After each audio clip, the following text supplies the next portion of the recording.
अस्सलाम वालेकुम या अली मदद। मां जो ख़ादिम एक्टर डायरेक्टर लाला फयाज़ अवां जी ख़िदमत में एक न्यू प्रोजेक्ट खणी अची रहियो आहियां जंहिंजो नालो आहे ॾाढनि जो ॾे।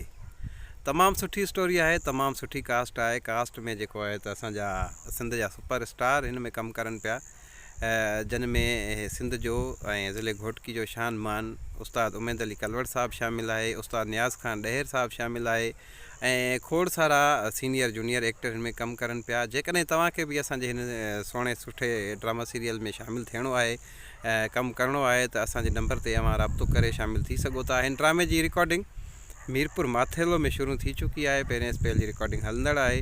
जंहिं बि दोस्त खे असांजे हिन ड्रामे में असां सां गॾु शामिलु थियणो हुजे त मुंहिंजो नंबर लिखियलु आहे, तव्हां हुन नंबर ते राब्तो करे सघो था। कमेंट वसीले असां सां बि तव्हां चिट चैट करे शामिलु थी सघो था। मौला तव्हां सभिनीनि खे आबादु रखंदो। लाला फयाज़ ऑफिशियल यूट्यूब चैनल तां ही सीरियल हलंदी असांजी ऐं रिकॉर्डिंग जो मरहलो जारी आहे। मौला सभिनीनि खे आबादु रखंदो।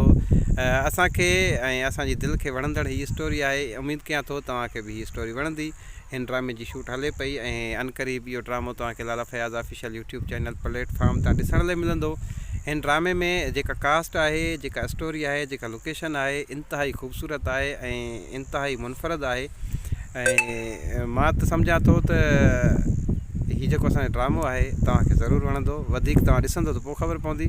सो हिन ड्रामे खे ॾिसण जी कोशिशि ज़रूरु कजो। लाला फयाज़ ऑफिशियल यूट्यूब चैनल खे सब्सक्राइब कयो ऐं उन ड्रामे खे तव्हां इन चैनल तां ई ॾिसंदव। सो जॾहिं तव्हां ड्रामो ॾिसो त पंहिंजी क़ीमती राय खां आगाह कजो। कुझु ग़लतियूं, कुझु कोताहियूं, कुझु मिस्टेक्स थी वेंदियूं आहिनि या असां सिंधी मीडिया में हिकु उन तहत कमु कयूं पिया जिते असांजी का सपोर्ट कोन आहे। पंहिंजे मदद पाण तहत दोस्तनि जी सपोर्ट सां कमु हले पियो। सो जेकॾहिं का ग़लती कोताही हुजे त उन